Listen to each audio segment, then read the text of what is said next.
এদেশে যত অপরাধ সংঘটিত হয় সব অপরাধের কেবলমাত্র মামলা হয় একটা, কিন্তু আমি শফিউর রহমান ফারাবী এতই হতভাগা যে আমার বিরুদ্ধে এক অভিজিৎ রায়ের হত্যা মামলা হয়েছে 3টা। এবার আপনারাই বলুন, এই ধরনের ঘৃণিত কাজ কি কোনোভাবে আমরা তাওহীদি জনতা মেনে নিতে পারি?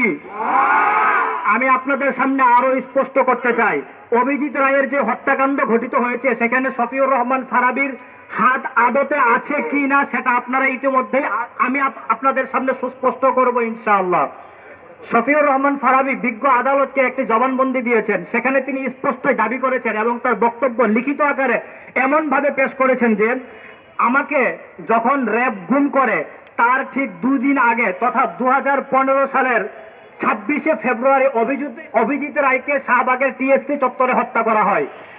এর 2 দিন পরে যখন আমাকে গুম করা হয় তথা 28শে ফেব্রুয়ারি 2015 সালে, তখন আমাকে গ্রেফতার করে সিলেটের বন্দর এলাকা থেকে র্যাব তাদের সাংবাদিক সম্মেলনে বিভিন্ন মিডিয়াকে ডেকে এনে বলে আমাকে গ্রেফতার করা হয় যাত্রাবাড়ি এলাকা থেকে, অথচ আমাকে গ্রেফতার করা হয়েছিল সিলেটের বন্দর এলাকা থেকে। এবার আপনারাই বলুন, র্যাবের এই চক্রান্ত সুস্পষ্টই মিথ্যা, আমাদের সামনে সুস্পষ্ট। এমনকি তিনি আরো বলেছেন, আমি আপনাদের সামনে বাস্তবতা আজ তুলে ধরবই, আমি আজ শফিউর রহমান ফারাবীর মুখপাত্র হয়ে এখানে এসেছি, শুধুমাত্র বৈষম্যহীন কারামুক্তি আন্দোলনের সঞ্চালক হয়ে আপনাদের সামনে আসিনি।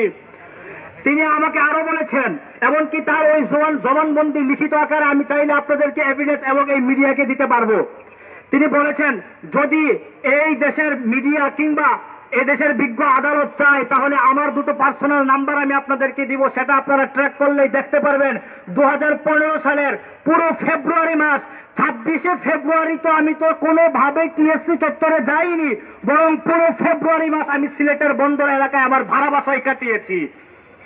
তাহলে এখান থেকে এটা স্পষ্ট বোঝা যায় যে ব্যক্তি পুরো ফেব্রুয়ারির 1 মাস ধরে ঢাকায় আসেনি, সিলেটের বন্দর এলাকা থেকে, সেই ব্যক্তি কিভাবে অভিজিৎ রায়ের হত্যাকাণ্ডে জড়িত থাকতে পারে সেটা কোনোভাবে এই দেশের আপামর জনতা মানতে পারে না। আমি আপনাদের সামনে আরো একটা ব্যাপার স্পষ্ট করতে চাই। উনি আরো বলছেন, এমনকি তিনি আদালত ও বিজ্ঞ বিচারকদেরকেও পর্যন্ত বলেছেন, এদেশের শাহবাগী রাম বাম আমার নবী এবং ইসলামের বিরুদ্ধে কলম ধরে এদেশ পাড়ি দিয়ে ইউরোপে গিয়ে বাড়ি গাড়ি পর্যন্ত করে ফেলে, আর আমরা ইসলামের পক্ষে লেখালেখি করে, নবীর ইজ্জতের পক্ষে লেখালেখি করে কলম ধরে আমাদেরকে কারাগারের প্রকোষ্ঠে নিক্ষিপ্ত হতে হয়। এই জবাব দিয়ে দেশের আদালত দিতে পারবে?